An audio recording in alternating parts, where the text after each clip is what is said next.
when I'm talking to my clients or just friends who ask me for advice, often I hear, especially for girls, they like ride the diet. I want to lose 5 kilos. I want to lose 10 pounds or whatever, 7 pounds. And then I want to, like, just get there quick. And I need 1 month to do it because there's a wedding or there's like some sort of event.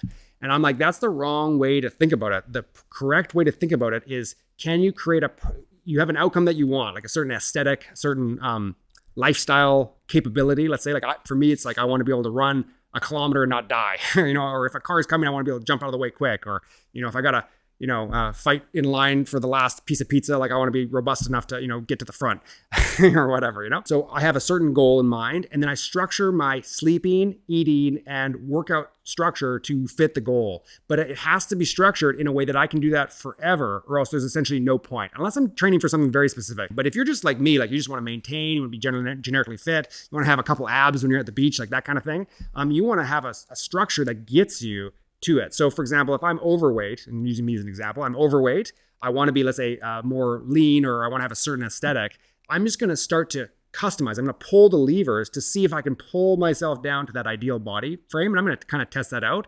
How many times out a week can I eat at a restaurant? How much processed sugar am I eating? Is my sleep good? I'm going to routine that. I'm going to be a little bit more strict on that. I want to wake up without the alarm clock, for example. My food, it's going to be on point. My training, I'm going to make sure that I'm doing enough variety to get a caloric burn that's going to help me get to that level. And then once I achieve that level, I'm just going to maintain that for life. That's the key bit. There's not a seesawing diet. The framework that I've implemented will keep me at that baseline for the rest of my life. And that's the key bit. If you don't have that built into your planning, i.e. the diet is a lifestyle for the rest of your life, then it's not going to work. I would just say as a fact, because as soon as you go off that, you're either going to you're going to lose that aesthetic, or you're going to move away from your goal. And how could you not? If your sleep changes, if your food intake changes, if your the way you're working out, the velocity or the volume changes, then obviously you're going to get a different result. So for me, I'm super consistent, like year over year, day over day.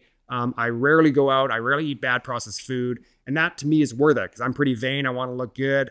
It's worth it more to me than to go to a restaurant 7 days a week. But that's the cost. And when I talk to my clients, or I talk to people that I'm just helping in general, girlfriends, past friends, lady friends, guy friends, it doesn't matter, dogs, cats, if there's this mindset where they can get down to a level and then they'll just stay there magically. But that's just not really it never works like that. You have to be able to get there and then maintain. So you have to go, I'm willing to maintain this lifestyle to maintain this aesthetic.